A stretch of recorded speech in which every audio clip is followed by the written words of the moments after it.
बिस्मिल्लाहिर्रहमानिर्रहीम हौला वला कुव्वता इल्ला बिल्लाहिल अलील अज़ीम। अस्सलामु अलैकुम व रहमतुल्लाहि व बरकातुहू। असां रखियां होइयां ने नथ पा के कर सकदियां किवें मन माणियां ने रीजां सदरां कदों शहजादियां ने ये तां साडियां भी पुराणियां ये तां साडियां भाई पुराणियां। असी उन्हां चों ना ही जेड़े निरे मरण लई जम्मे असी उन्हां चों ना ही जेड़े निरे मरण लई जम्मे असां बुखारी दुनिया नूं कोई कम बहा के जाणदा। हाज़रीन मोहतरम, अज हजूर किबला पीरो मुर्शद हजरत दीवान सैयद पीर तनवीर बुखारी सरकार नूं सादा और दसवें का हुक्म शरीफ पढ़ लगे हैं तो उससे पहला एक खास आने वाला छोटा जिहा ऐलान में हमारी खिदमत में पेश करते हैं। वो ये कि हजूर अपनी जिंदगी के ही फरमाते होंगे सन कि साहर मेरे चो है तो मैं साहर है। अपनी जिंदगी के ही उन्होंने अपनी तरीकत की पग, अपनी रूहानियत की पग, अपनी गद्दी, अपने इलम अदब का जो जानशीन है वो इन्हों हजरत किबला सैयदना इलामा डॉक्टर सैयद साहब तनवीर बुखारी साहब नामजद किया सी। उस तो बाद उन्होंने अपनी जिंदगी के जोड़ा कि अपने पोतरे नूं हजरत फसीउद्दीन पीर फसीउद्दीन बुखारी सरकार को अपना खलीफा और नायब मुकर्रर किया। ये सारे रिकॉर्डिंग भी मौजूद है, उन्होंने तहरीर भी मौजूद है, उनकी सीरत गवाह भी मौजूद है, सारे तक पता है। गद्दी नशीनी और जानशीनी का भी उन्होंने अनाउंस जो की सी, जो उन्होंने हजूर ने उन्होंने फरमादार सन वो भी उन्होंने हजरत किबला दीवान पीर सैयद साहब तनवीर बुखारी सरकार को नहीं दी। इस वेले ये गद्दी जी पीर साहब तनवीर बुखारी को नहीं जी, इस पहले गद्दी जी पीर साहब तनवीर बुखारी साहब को भी नहीं।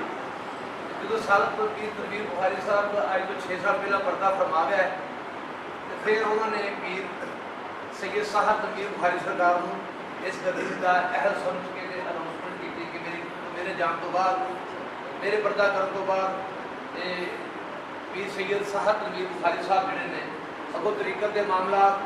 रूहानियत के मामला, मार्फत के मामला, गद्दी के मामला जोड़े कोई सौखे नहीं, दुनिया का सब तो औखा तरीन काम है सिर्फ पीर की गद्दी में चढ़ाना। ये मुश्किल जोड़ा काम है वो इन्होंने हजूर सौंप दिया। अपनी जिंदगी के उन्होंने पीर फसीउद्दीन बुखारी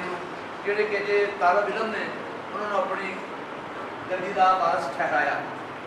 तो बाकी जिन्हें भी मुरीद आए हैं उन्होंने सारे अहदे दे गए हैं, सब जिम्मेदारियां दे गए हैं, सब फर्दन फर्दन लिख पढ़ के हर मुरीद को हर आस्थाने के आने जाने बारे किसी कोई शक नहीं कि तनवीर बुखारी सरकार जो की जिम्मेदारियां दे गए हैं। और मैंने दरगाह उम्मीद है कि जो भी फकीर मुरीद इतने आके इज्जतमंद आया पिछले 50 साल तो मैं सारे मेरी आशनाई है, मेरी अल्लाह ताला सारे सानू तौफीक देवे कि असीं पीर तनवीर बुखारी सरकार की तरीकत चलीए और उन्होंने अहकामात को मनो अन तस्लीम करिए जिस हजूर ने फरमा दिता है। तो बस मेरा इतना ही ऐलान सी कि मैं जो उन्होंने सुनिया सी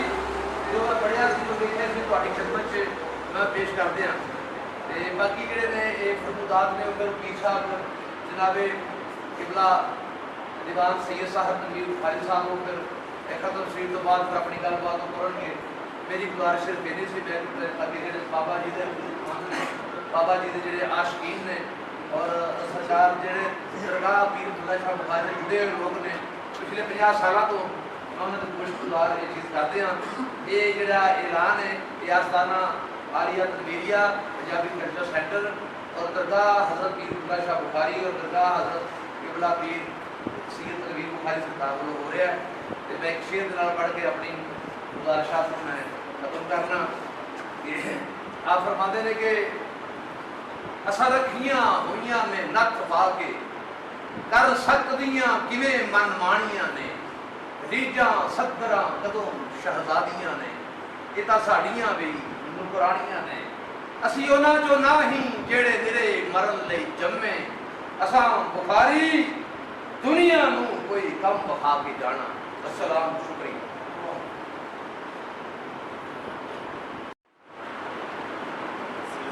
बड़े यारा भी बेलियाँ भी थोड़ा जहा करना सिलसिला तरीक़त की तो क्या सिलसिला तरीक़त सिर्फ इल्म अदब ये या किताबा नहीं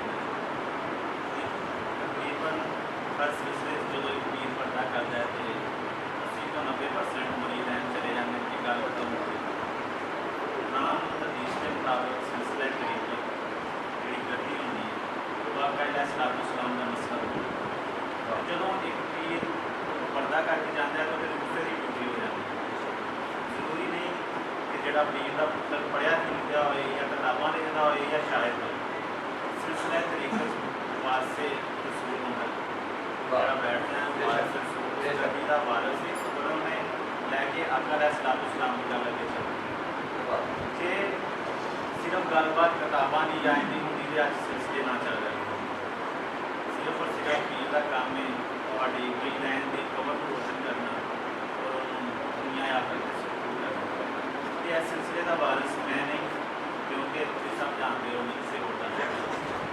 ਔਰ ਮੈਂ ਸ਼ੁਕਰ ਕਰਨਾ ਉਸ ਜ਼ਾਤ ਦਾ ਕਿ ਮੈਂ ਕਿਸੇ ਹੋਰ ਦਾ ਵੈਸਾ ਇੱਕ ਅੱਛੀ ਯੂਨੀਵਰਸਿਟੀ ਤੋਂ ਪੜ੍ਹ ਕੇ ਅੱਜ ਉਹ ਜ਼ਿੰਮੇਵਾਰੀ ਮੇਰੇ ਵਾਲਿਦ ਨੇ ਮੈਨੂੰ ਹੋ ਸਕਦਾ ਹੈ ਕਿ ਅੱਜ ਮੈਂ ਵੀ ਇੱਥੇ ਹੀ ਹੁੰਦਾ ਤੇ ਮੈਂ ਇਸ ਕਾਬਲ ਨਾ ਹੁੰਦਾ ਤੇ ਦੇਰ ਤੱਕ ਤੁਸੀਂ ਉਹਦੇ ਮੁਤਾਬਿਕ ਨਹੀਂ ਹੁੰਦਾ ਆਪਣੀ ਜ਼ਾਹਰੀ ਤਰੀਕੇ ਤੋਂ ਨਹੀਂ ਕਰਦੇ देर तक तमाम सिलसिला मैं नहीं संभाला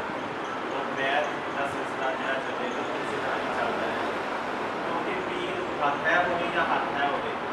शुक्रों कड़ियाला जो या शहरों कड़ियाला जो तुम आना कड़ियाली है और हर पीर का काम है उन्होंने आका इस्लाम तक पहुँचाना और अल्लाह के पेश करना और पीर का इसके अलावा कोई काम नहीं वारिस सिलसिले का नक्शबंद का ऐसा अपने दादे की बात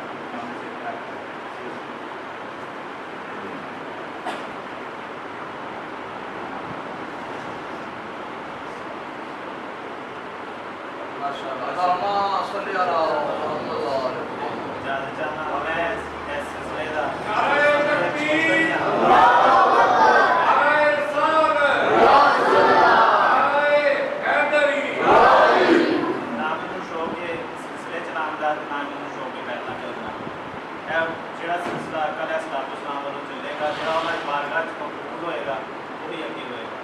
ਜਿਹੜਾ ਇਹਨੇ ਜੋਗਾ ਉਹ ਜ਼ਾਤ ਪਹੁੰਚਾਇਆ ਮੈਨੂੰ ਵੀ ਕੱਢ ਦੇਗਾ ਤੇ ਤੁਸੀਂ ਅਦੀਨ ਨੂੰ ਵੀ ਕੱਢ ਦੇਗਾ ਇਹ ਸਿਲਸਿਲਾ ਅਕਾਲ ਇਸਲਾਮ ਦਾ ਉਹ ਵੀ ਇਸਲਾਮ ਮਾਸ਼ਾਅੱਲਾ